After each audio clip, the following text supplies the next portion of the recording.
ராமநாதபுரம் மாவட்டம் ஏர்வாடி பகுதியில் தனியாக வசித்து வந்த 70 வயது மூதாட்டி அரை சவரன் தங்கத்தோடிற்காக கொலை செய்யப்பட்ட சம்பவம் அரங்கேறியுள்ளது.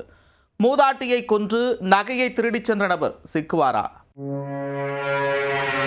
மூதாட்டிகளை கொன்று தங்க நகைகளை திருடுவது என்பது சமீப காலமாக அதிகரித்து வருகிறது. தனியாக வசித்து வரும் மூதாட்டிகளை குறிவைத்து நோட்டமிடும் நபர்கள் ஆள் இல்லாத நேரத்தில் வீடு புகுந்து வயதான காலத்தில் ஏதும் செய்ய இயலாத மூதாட்டியை கொன்றுவிட்டு கொள்ளையை அரங்கேற்றுகின்றனர். இதனால் ஊருக்கு ஒதுக்குப்புறமாக தனித்து வாழும் மூதாட்டிகளுக்கு பாதுகாப்பு என்பது கேள்விக்குறியாகவே உள்ளது. இதுபோன்ற ஒரு சம்பவம் தான் ராமநாதபுரம் மாவட்டம் ஏர்வாடி அருகே அரங்கேறியிருக்கிறது. வெறும் அரை பவுன் தோடுக்காக மூதாட்டியை கொலை செய்திருக்கும் சம்பவம் அப்பகுதியினரை பீதியில் ஆழ்த்தியிருக்கிறது. ஏர்வாடி வடக்கு தெரு காலனி பகுதியைச் சேர்ந்த அந்த 70 வயது மூதாட்டியின் பெயர் ஆறுமுகம். இவரது கணவர் முனியாண்டி சில ஆண்டுகளுக்கு முன்பு உயிரிழந்துவிட்ட நிலையில் மூதாட்டி பல ஆண்டுகளாக அங்கு தனியாக வசித்து வந்துள்ளார். இவருக்கு 2 மகள்கள் உள்ளனர்.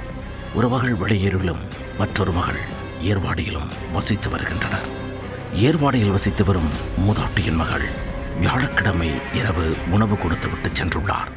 மறுநாள் காலை 9 மணி அளவில் தாய் வீட்டிற்கு வந்து பார்த்தவருக்கு அதிர்ச்சி காத்திருந்தது. அங்கு மூதாட்டி இரத்த வெள்ளத்தில் கீழே விழுந்து கிடந்துள்ளார். அவரது ஒரு காதில் உள்ள அரை சவரன் தோடும் கழற்றப்பட்டு இடது காது அறுக்கப்பட்ட நிலையில் இருந்தது. மேலும் உடலில் பல்வேறு இடங்களில் காயங்களும் இருந்தன. இதனை கண்ட அதிர்ச்சியில் உறைந்து போன ஆறுமுகத்தின் மகள் உடனே ஏர்வாடி போலீசாருக்கு தகவல் கொடுத்துள்ளார். சம்பவ இடத்திற்கு வந்த ஏர்வாடி போலீசார் மற்றும் தடயவியல் துறையினர் ஆய்வு செய்த விசாரணை மேற்கொண்டனர். மாவட்ட காவல் கண்காணிப்பாளர் சந்தீஷ் சம்பவ இடத்தில் ஆய்வு செய்தார். இதனிடையே அப்பகுதியில் பொருத்தப்பட்டிருந்த சிசிடிவி கேமரா காட்சிகளை போலீசார் ஆய்வு செய்து வருகின்றனர். அரை சவரன் தோடுக்காக மூதாட்டி கொலை செய்யப்பட்ட சம்பவம் அப்பகுதியில் பெரும் பீதியை கிளப்பியுள்ளது.